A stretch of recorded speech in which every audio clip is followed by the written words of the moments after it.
All right, we got a couple people in the building. Wait to get a couple more people in the building, and I'm gonna talk about this.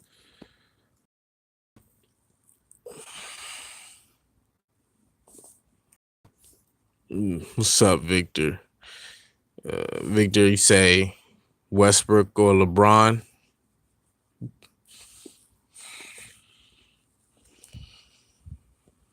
I don't think neither one of those two, to be honest with you, like especially is LeBron is playing with house money this year.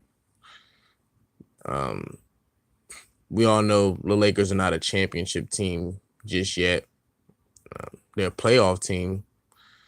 Um, like I said, he's playing with house money. I mean, at best, Lakers second round if everything works according to plan, which I think is a successful season for the Los Angeles Lakers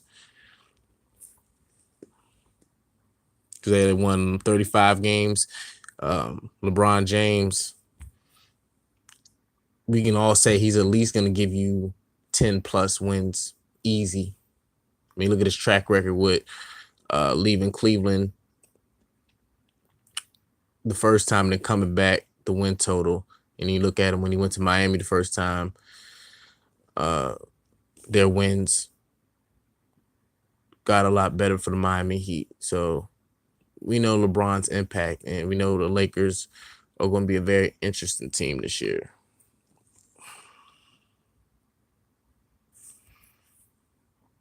Anthony Lewis, what's up, man? Kyrie Irving, yeah, he's definitely on my list. I'm gonna give you guys my top three players who I feel that are under the most pressure coming this season. You feel the Lakers go 47-35? I mean, I think that's about right. I will agree with that. I say around between 45 to 50 wins for the Lakers. I think that's where they're gonna end up around that 45-50 win plateau. Yeah, it is. It's definitely gonna be tough to get the 50 plus wins in the Western Conference.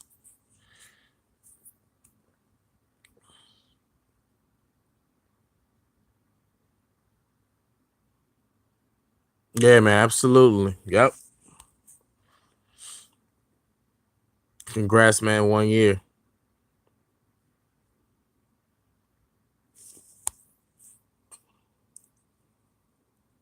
You got Anthony Lewis. You say you got the Celtics uh favorite to beat the Warriors in the West in the my bad, the NBA Finals. I'm a first before I get into the main topic of who I feel which NBA player has the most pressure. I'm gonna give you guys the top three. I'm gonna give y'all guys my Eastern Conference and Western Conference predictions. Who I think is gonna go to the Eastern Conference, who I think is gonna go to the Western Conference, and then who I think is gonna represent the West in the East and meet up in the NBA Finals. Um, before I give my prediction, it's really tough. I'm gonna start with the East first. The East is a very intriguing conference. I think the Eastern Conference is well, I would say more intriguing than the Western Conference. I know the Western Conference has been the more dominant conference over the last, we can all say, easily decade and a half to 20 years. The Western Conference has been the best conference, but I will say this. I feel the Eastern Conference is definitely the conference of the future. There's a lot of really good teams in the Eastern Conference. We all know about Boston and what Boston has done uh, the past several years and re-tinkering this team and making it into a championship caliber team. And most people think that if anybody will knock off the Golden State Warriors from making a three-peat, it will be the Boston Celtics. Um, I have a lot of questions with the Boston Celtics, though. Uh, Number one, how is Kyrie Irving going to acclimate himself back with the Boston Celtics?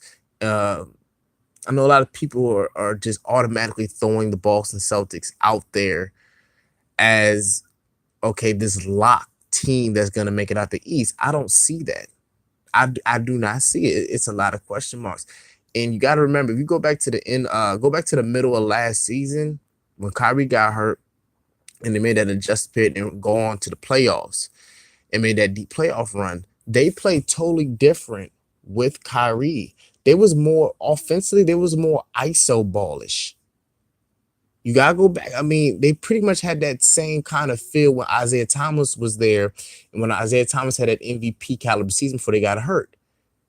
They kind of relied a lot on Kyrie Irving because his ball handling ability go one-on-one a lot. You saw in the postseason when Terry Rozier was in the starting lineup. I'm not saying the ball wasn't moving with the Boston Celtics. It was, but it wasn't moving as sharp like it was in the postseason.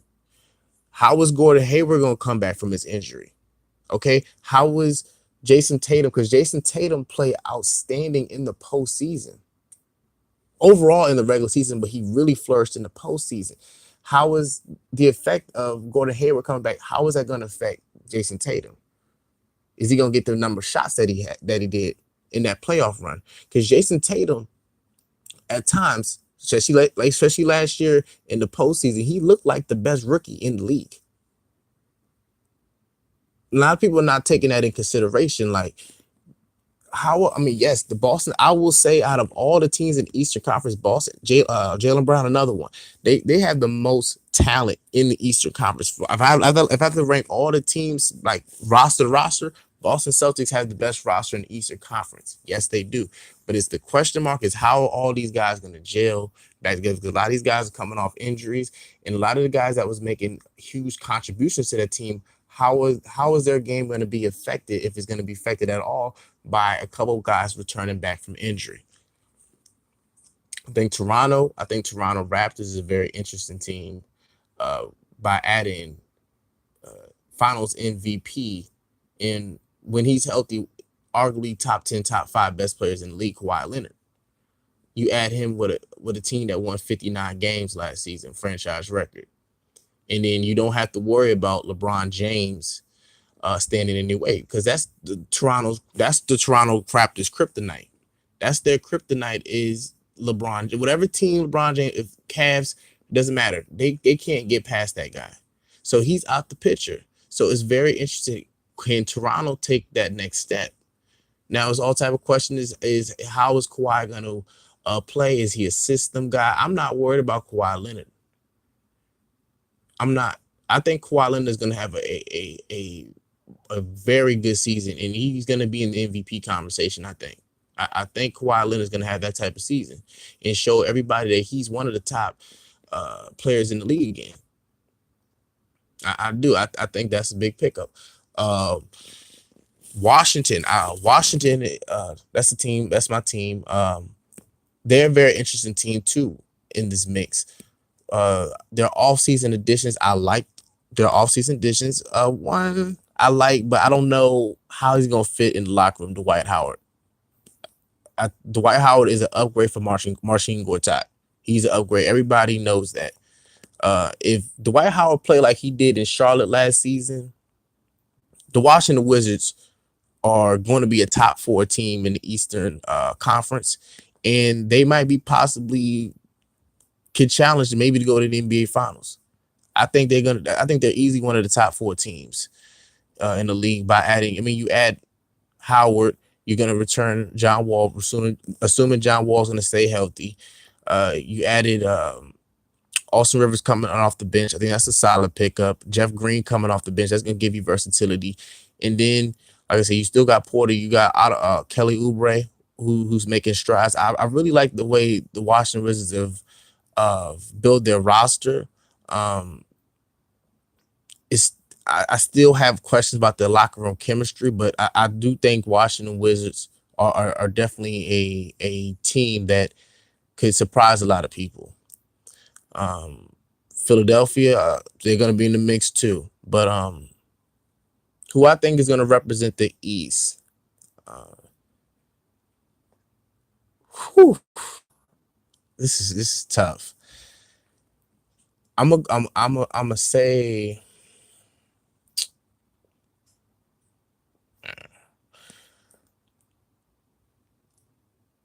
I'm gonna go Boston. I'm gonna go Boston and Washington. I think those two teams are gonna meet up in the Eastern Conference Finals. It's gonna be tough, and I think the Boston Celtics will take it. I think it'll be tough. I think it's six. I think it maybe can go seven, but I think Boston will go to the NBA Finals. Get into the Western Conference, and who I think is going to represent the Western Conference. We all know about Golden State Warriors, the back-to-back champs, trying to three-peat. Hasn't three-peated since the early 2000 Lakers. Adding a player like DeMarcus Cousins, I mean, the whole offseason it was a complete shock that they got a player of his caliber, making one. It's only I think he signed a 1 year deal, $5 million, basically league minimum, and you got a player who made the All-Star team. They got 5 All-Stars from last season on one team, and what I like about the Golden State Warriors is, man, listen, I don't care if I'm the champions. I'm still trying to improve my team. They had a weakness in the interior. I know JaVale McGee played well, but let's be honest, JaVale McGee's not a starting caliber center. He's a role player. And I like JaVale McGee, but JaVale McGee's not a starting caliber center. I'm just keeping it 100. You upgraded at that position. You still got your bench. So we all gonna assume Golden State is gonna win probably up upper mid 60s, upper 60 win total. Houston's a very interesting team because I feel like they took a step back. I feel like they took a step back. I know a lot of people are excited about Carmelo Anthony's preseason, and I'm gonna talk about him in this video. Trust me. They losing Mute and losing Trevor Ariza. I still think that's gonna be big for this team defensively. I'm not worried about the Houston Rockets offense. I'm worried about them defensively. And like I said, about losing those two guys, especially both of those guys are very versatile and can guard 2-3 positions on the court. I think they're gonna miss that, and they're not gonna miss it in October. So a lot of people are gonna get excited. Oh man, Houston Rockets ain't lost no step. They still the same team. Da, da, da, da. It's gonna show them two. I'm telling you guys right now that them two losses that they lost in the offseason is gonna hurt them, and why I feel that they will not take the next step in going to the NBA Finals. I don't see it. I don't. And another team that I feel that is intriguing is the Los Angeles Lakers. They have a lot of interesting parts. We all know about LeBron James, best player in the league. We all know. Adding Rondo with an experience, and we all know when Rondo's in the postseason, he's a different cat. He's good. He's good in the postseason. He's on another level. You know what I'm saying? In the postseason, he's on another level. Regular season, postseason is two different Rondos. You add him. The only thing I don't like is I think Kyle Kuzma. Excuse me. I think Kyle Kuzma need to be starting over Brandon Ingram. I'm just keeping 100. I think Brandon Ingram. I think he has the ability to be an all-star caliber player. I just don't see him fitting with LeBron in the start line. I think he'd be best coming off the bench and being that 6 man. But that's just me. One other player who I feel I don't know how he's gonna fit is Lonzo, because you got a lot of ball handlers on this team now. You got LeBron James. We all know who can handle the ball. Rondo can handle the ball. They had Lance Stevenson coming in there handling the ball. It's like the thing that he does really well, the Lakers already have. They got multiple guys that can do that, and he's coming off the bench now. His shot still is the same. How is he really going to help this team? It's a big question mark with the Lakers. I think the Lakers need to add another big man, and I think they need to add a little more shooting. But I like the young talent that the Lakers have. And I don't feel like the Western Conference is as stacked as everybody wants to make it seem like. Like it's like seven, like five, six really great teams. No, they're not. It's one great team. You got one team that's a couple notches under them, which is Houston, and the rest of these teams is crapshoot to me. I don't see all these multiple great teams. San Antonio is going to struggle to make the playoffs. They don't have no point guard. I mean, you traded Kyle. I mean, you traded Kawhi Leonard for DeMar DeRozan, and no disrespect to DeMar DeRozan, he's a good player. They traded a cornerstone, a great player in Kawhi Leonard. I understand why they did it, but they took it. They lost on that trade, and you gave up Danny Green too. You know what I'm saying? They're not going to be the same team. They're going to be struggling to make the playoffs. So when I at first, when people tell me about the Los Angeles Lakers, they see their upside as possibly going to the Western Conference Finals. I sat back and think, I'm like, think you tripping, think you bugging. But more as I look into the Western Conference, the the Lakers, it would not shock me one bit if the Lakers make it to the Western Conference Finals. I would not be surprised. It was good, P Money. What's up, man?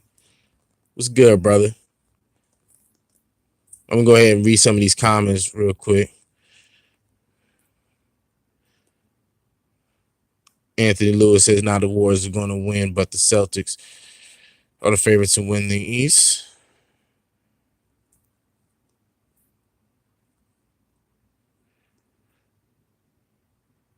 21 Super Saiyan, man, what's good? What's good? Yeah, thank you, man. I feel like I ain't never left, man. But what I was saying about the Lakers is it wouldn't surprise me if the Lakers make it to the Western Conference Finals at all. I'm not picking them, but they're a wild card to make it. I do believe it's going to be the Golden State Warriors, of course, and I do think the Houston Rockets will somehow find a way to make it back to the Western Conference. I'm not positive about that, but I think they will squeak through. Only because the Western Conference is not as stacked, and I feel like the Lakers are missing a couple things to take out the Houston Rockets as that second team. Uh, but I don't think that the series is going to go 7 games like it did last year. I do not. I think that series will go uh 5 games. Worst case scenario, 6. I do not see the Houston Rockets pushing the Golden State Warriors to a elimination game like they did last year. Now I'm gonna go back and flip back to the Eastern Conference for 1 second, 'cause I forgot to give my Eastern Conference prediction as far as how many games is gonna go. I think the Celtics will beat Washington in 7. I think it's gonna be a tough series. It's gonna come down to whoever has home court advantage. That game 7. That's because we all know Boston is they're a different team at home. Now I know they lost game 7 last year in the Eastern Conference Finals, but they had that bad man LeBron James. We don't have that man LeBron James. So that's the difference. And I think the Boston Celtics will represent the East, like I said. And then Hitman X, what's good, brother? What's up, my brother? What's up? Joe Johnson, what's up, man? What's up? And then let me wrap off real quick who I think is going to win the NBA title between the Golden State Warriors and the Boston Celtics. Man, it's going to be tough. It's really going to be tough because I want to see how. First, I want to see how DeMarcus Cousins is going to come back from this Achilles injury. That is a huge question mark for me for the Warriors.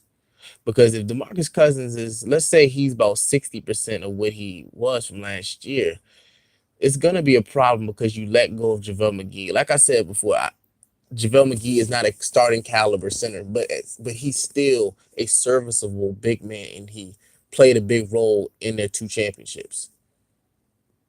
He did. But like if DeMarcus Cousins, if he's not that same guy, if he's hobbling around, I think it's gonna take the first, I want to say 40, 50 games for DeMarcus Cousins to really get right. Because like I said, Achilles injury is no joke, and he's a big man. That's a big injury, you know. Uh, but other than that, I'm not worried about the Golden State Warriors because based off their chemistry, you know, the talent we all know about the talent they got and uh, the depth that they have. I think they'll be fine. I think they'll be fine. Boston, like I said, talent wise, I think Boston can hang with anybody. That's includes Golden State. You know, having Kyrie Irving, uh, Gordon Hayward. I think like I said, the only problem I see with Boston is how is this all going to fit in with their chemistry? Because I do what I saw from Jason Tatum last season. I'm gonna say this right now, and I know it might shock a lot of people. You give Jason Tatum, not this year. I think the year after. I think Jason Tatum can be the best player on that team. That includes Kyrie Irving. That includes he can be the best. He has that ability. And like I said, how was he going to be affected by Gordon Hayward coming back? Because Gordon Hayward, we all know he was supposed to be a big contribution to the team last year, and they gave him that big contract. And then adding Kyrie back because Kyrie, like I said, Kyrie is a tremendous talent. I like Kyrie Irving, but Boston Celtics look a lot different in a positive way with Kyrie Irving. I know they had their little lapses because of the way Kyrie Irving can break down the defense,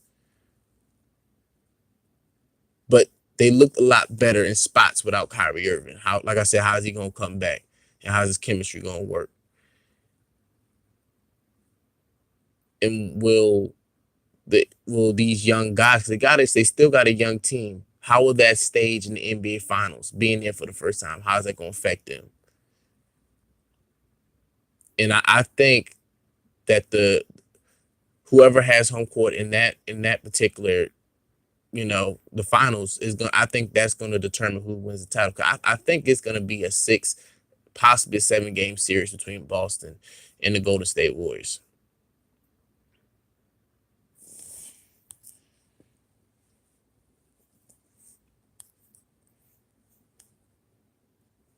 Hey man, X. I know it's only preseason. Hey man, I don't go too crazy off preseason basketball. I take it with a grain of salt, not too much. You say until Golden State Warriors start busting threes, the Boston Celtics can match. Um, I don't think the Golden State Warriors is going to get off a lot of those threes against the Boston Celtics. The Boston Celtics have a lot of excellent talent defensively on the wing position. Now we all know KD is going to get his no matter who we put on him, but they got enough bodies to, you know, slow him down a little bit. They can throw multiple guys. They can throw Tatum. They can throw Jaylen Brown. They got multiple guys they can throw at Kevin Durant to at least bother him a little bit. The new legend, what's up, brother? Yeah, Gordon Hayward. It's gonna be a new legend. It's gonna be crazy, man. Because like I said, adding that, you basically getting 2 All-Stars back, and you had a team was 1 win away from the NBA Finals. And we all assuming these young guys are either they're gonna get Jaylen Brown, Terry Rozier. Like we all know these guys are gonna take that next step, but will it be rough edges the first 30 games? I think it's very possible for the Boston Celtics to have a shaky start starting the season.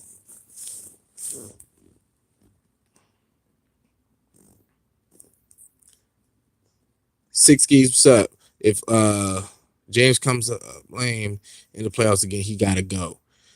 Okay. Let me ask you this though.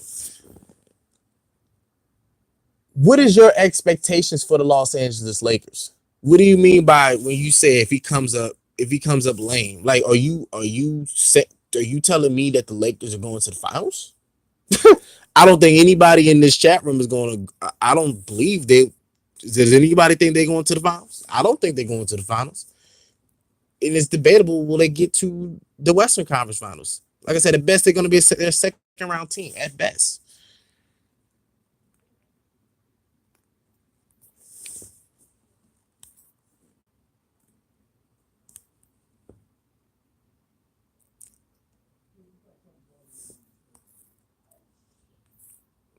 Lakers at best for 48, 48, 45, 48 wins. Second round.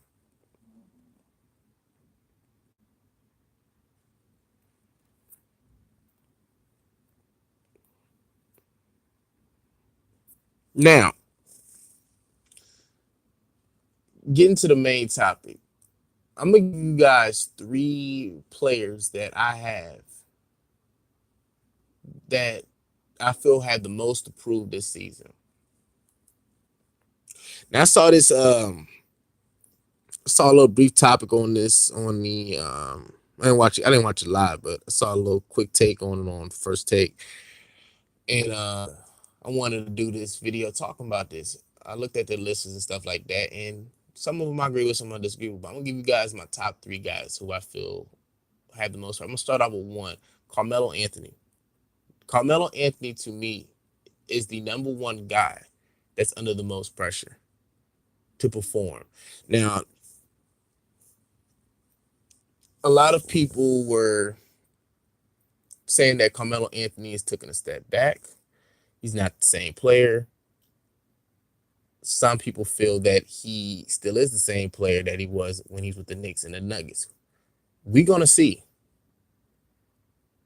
It's time for put up or shut up for Carmelo Anthony. I was one, and it was quite a few others that felt like I said he took a step back. Watching him in Oklahoma City, a lot of people know like to blame Westbrook and all that stuff, but I saw a lot of games where Carmelo Anthony just does not look the same physically. Carmelo Anthony, we all know he's a reliability on defense, but he just was not making shots last year. He's a step slow. He can't get by anybody. And I know a lot of people say he's not a catch and shoot. You gotta ISO him and you gotta just let him have the ball. But the problem with that is they're not gonna kick it to him that much when he's with Houston. That's people that are not understanding. He has to rely on Chris Paul or James Harden to give him the ball. And we all know one of the guys, James Harden, likes to dominate the basketball. At times, he pounds, he dribbles the air out the ball. Let's be honest. I love James Harden. James Harden is a great player, but he does dribble the mess out the ball. How is a guy who needs the ball in his hand going to fit with a guy who needs the ball in his hand and he's not even the first or second option in the offense, just like he was in OKC? He was going to be a third option. A lot of people say that he wasn't going to, I ain't going to say no names, that he wasn't going to be the third option. Told people going to be the third option. And we saw what happened last year. And I feel like Carmelo Anthony needs to come off the bench. And I still feel that way. I haven't backed off one bit. And like I said, the loss of Bob Mute and the loss of Trevor Reeves is gonna hurt this team a lot more than people think. They're not big names, they're not superstars, but you don't need them. You need those glue guys. Those guys are gonna do that dirty work. Carmelo Anthony's not gonna do that dirty work. Carmelo Anthony, to me, Carmelo Anthony is overrated to me. I'm just keeping. I know a lot of people like Melo. You know what I'm saying? I mean, he's from the DMV and all, but I just gotta keep one. He's overrated. He's not. He's not that. He hasn't proven that he will do anything at all costs to win. He he's not that guy. He's the type of guy that wants to win a certain way. He wants to win his way, and he feels and he has that ego like he's a top 5, 10 player. No, you're not, dog. You're not. You're not that guy. You haven't been that guy. Let's keep it 100. People, I got 9 people in this chat room. Let's keep it 100. When was the last time you felt Carmelo Anthony was a top 10 player in the league? It's been years ago, bro. Years. So now you on a team that was 1 win away from the Western Conference Finals. You quote unquote think you're the difference maker. You're that guy. Let's see. Anything less than the NBA Finals for the Houston Rockets or getting to a game 7, if it comes down to it, that's a failed season for the it's a failed season for the Houston Rockets.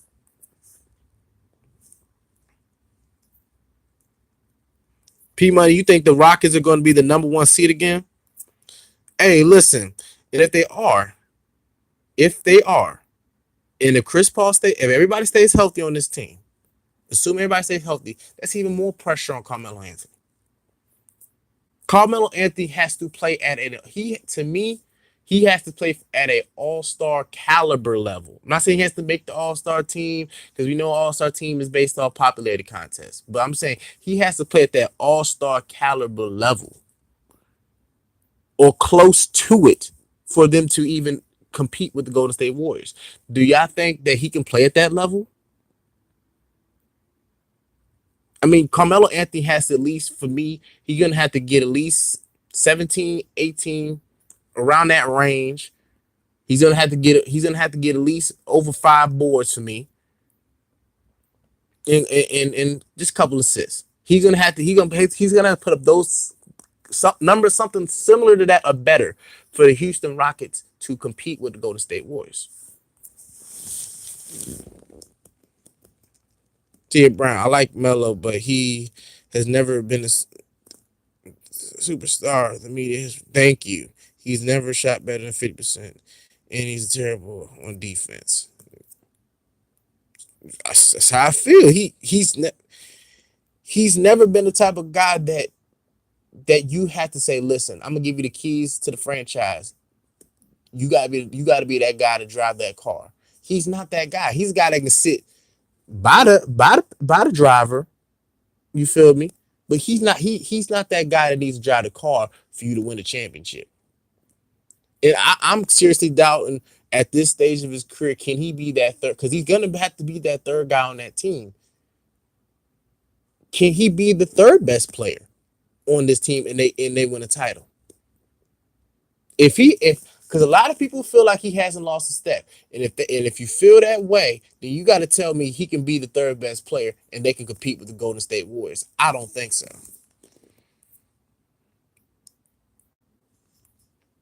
Yeah, he's a Craig J. What's up, homie? Exactly. He's a scorer. He's not that anymore.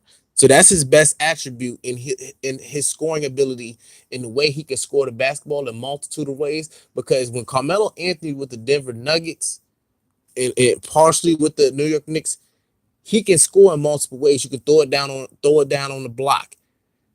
He can turn around, catch and shoot. He can pull up.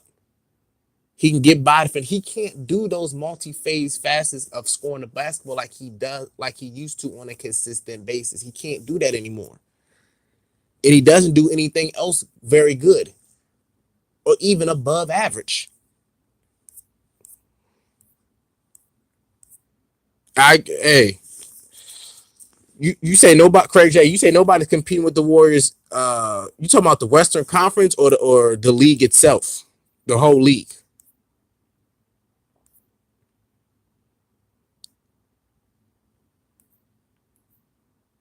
Now I'm gonna give you guys number two. I'm gonna give you guys number two, the player that has the most to prove, and I was just talking about him recently. Kyrie Irving is my number two guy that has the most to prove, and here's why. I know a lot of people was impressed about the way he performed, especially when he performed in the finals of 2016 with the Golden State Warriors, coming back from 3-1. That's impressive, and I still feel that he should have won co-MVP with LeBron, but I understand why they gave it to LeBron. You know what I'm saying? That whole 7-game run that he had, especially the last 4 or 5 games. But I still felt like they should have gave it co-MVP. But you go to Boston, you go to a situation where a young up and coming team, he plays well, but me watching Kyrie Irving, it took him a little while. I still don't think Kyrie Irving hasn't really got it. He didn't really get it going chemistry wise with the Boston Celtics, right? They were still good, but they wasn't, you know, that team that you say, dang, nobody's gonna mess with this team. They was in the middle, in my opinion. He plays well, he plays decent, he gets hurt. The team, like I said, the team, a lot of people felt like they overachieved, but they got to the Eastern Conference Finals. We gotta keep 100. They went to the Eastern Conference Finals while he was on the bench. He's gonna return.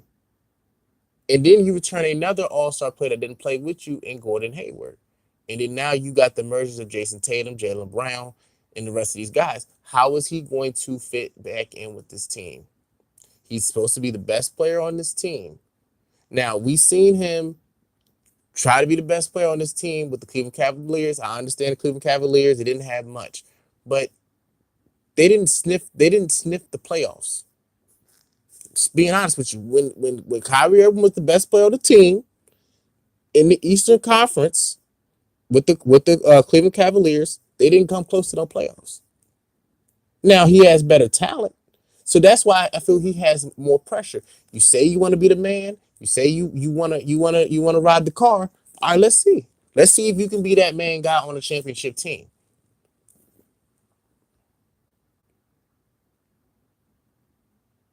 And if the Boston Celtics don't make it to the NBA Finals, a lot of people are going to.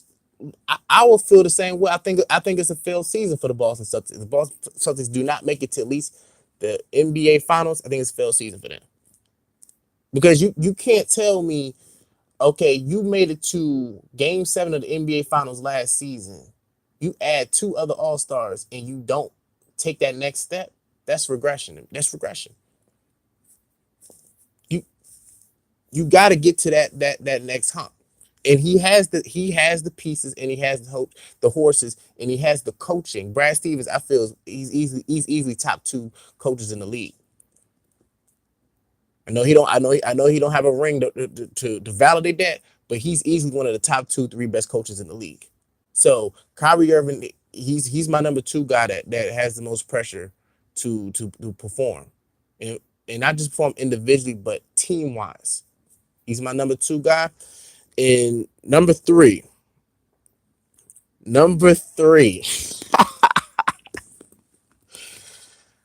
Oh man, oh man, oh man. Where is the one LVZ at when you need him? My number 3 guy that has the most pressure to perform is none other than John Wall, the MV guy. It's number 3 guy for me. Here's why. Number 3, John Wall. I feel this way, and I still remain this way. John Wall he's on the chop block for me. Now,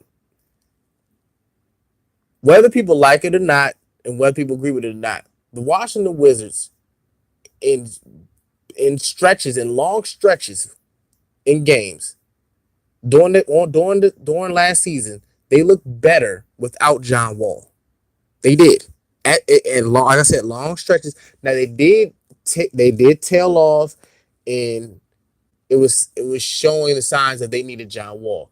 John Wall did play well in round 1 of the playoffs against Toronto Raptors. I will give him that. But a lot of people are chattering like John Wall is this guy where you put him on this team again, and they're gonna fly off and take off. They didn't get past Toronto. If he's that guy. Now, you added in the offseason, like I said, you added Dwight Howard. You got the guy, I forgot his name. The guy that drafted from Boston College, who I like. I seen a couple games from him in the preseason. Some league, I like him. Things name is Brown. The first round pick. You got Austin Rivers coming off the bench. Well, I like think it's a solid pickup. Jeff Green. You got Otto Porter, Kelly Oubre, Bradley Beal. Y'all arguably one of the top 2, 3 best backcourts in the league. You got versatility. You got wing players that can dribble, pass, and shoot. You got a big man in Dwight Howard. You know what I'm saying? You got Marquise Morris at the 4 spot. Washington Wizards have talent. If the Washington Wizards do not get past the second round of the playoffs, if they do not, let me repeat. If the Washington Wizards do not get past the second round of the playoffs, they need to trade John Wall. I don't want to hear nothing about, man, well, John Wall, he's a point guard. He's a point guard. You can't put them expectations on him. He's not LeBron. He's not Kevin Durant. He's not a wing player. He's a point guard. Listen, man, he's getting paid like a superstar caliber player. The Washington Wizards just re-signed him. They re-extended him to over $200 million contract, close towards. He needs to produce like a MVP All-Star level player. He has to be that guy. He got to be the guy to take the Wizards to the promised land or close to it. They got way too much talent to be getting bounced out in the first round of the playoffs. Can't get past the second round. They had second round matches that I felt they could have won.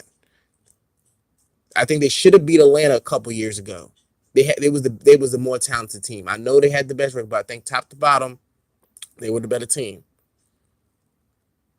You had Boston. I think when they had us that time, they pushed them to Game 7. I thought the Washington Wizards were slightly a better team overall, and they didn't have nearly the talent they do now. So you telling me you add in a player, whether you like it or not, Dwight Howard is one of the 10 best big men in the league. You got him on your team, and you just added more depth on your bench, and you're solid at all 3 levels, far as point guard, shooting guard, small forward, and like slightly powerful, but mainly guards and forwards. Wizards are solid. They're versatile. They have the pieces that you cannot tell me all this talent. You got an all-star beside you. You got a near all-star in Dwight Howard. You have serviceable pieces that can produce at a high level. You can't anything less than getting to the Eastern Conference is a failed season for Wizards. I'm sorry. It's gotta go. I'm not trying to hear it.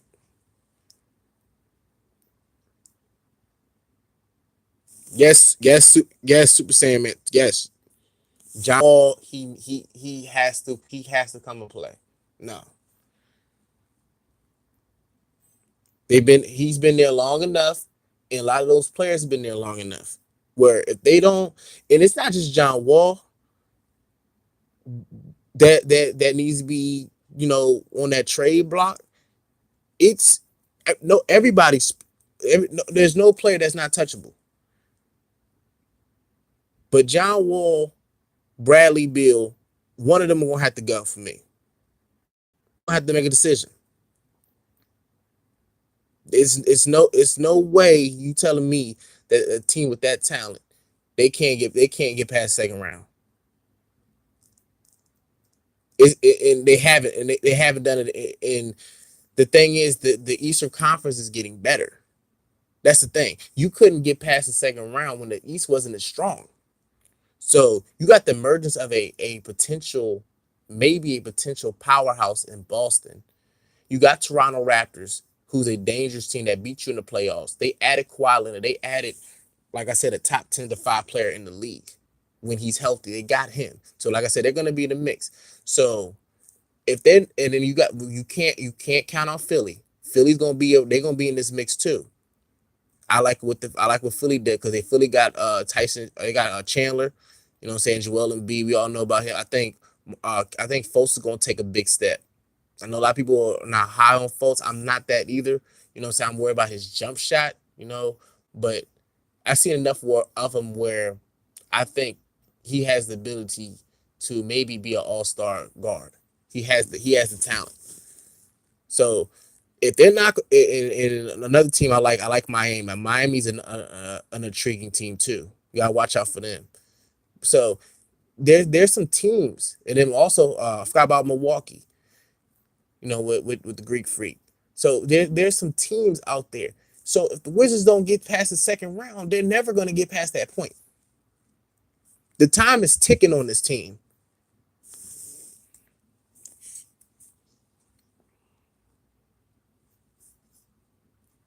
Tristan Kardashian, you stupid, said the East is still coming through Cleveland. Yeah, right.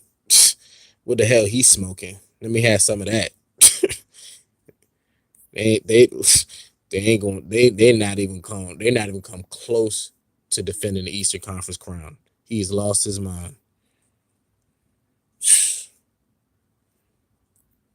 Tripping.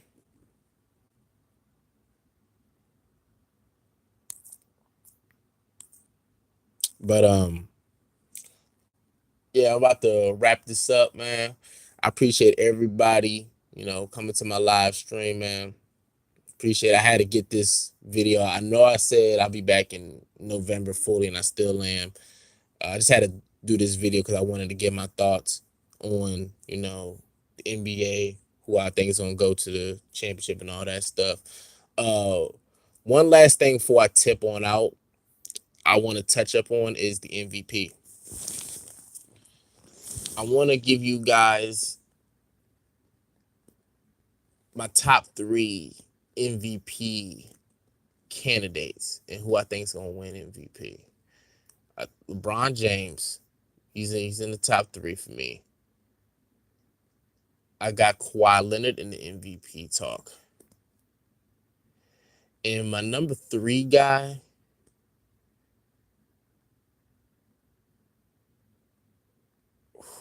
number 3 is tough. It's just it's a lot of good names, man. Man. I think a sleeper guy, and a lot of people not talking about him, is I like Giannis from Milwaukee. He's my 3rd guy. But who I think is gonna win the MVP this year, it's gonna be tough. But I think it's set up for LeBron James to win the MVP this year. Being the most marketable player in the league, him going to arguably one of the top 2 markets in the world. Los Angeles Lakers, a storied franchise, and a team that's been struggling over the last 4, 5, 6 years. Team that won 35 games. I think it's set up where if he doesn't have to get, because most MVP guys, their teams are either playing in the conference finals or they're gonna play in the finals. But it's all set up for LeBron James to win it because he's gonna play with house money. This is the first time in his career where he's gonna play with house money. I know a lot of people will feel like that he's under pressure. There's no pressure for this team year one. This is year one. They didn't bring any other major significant parts to this team where you got to sit there and say, okay, it is time, day one. They didn't get another superstar or um, close to superstar talent around them. They got a bunch of role guys. I mean, I like Rondo. Rondo, gritty, tough. You know what I'm saying? You know what you're going to get from him. Lance Stevenson, head case, but he has the talent, like I said, JaVale McGee, solid pickup. They didn't get anybody of main significance. And I like how Kuzma and Ingram and these guys, but they're still not ready. They're not prime time ready yet.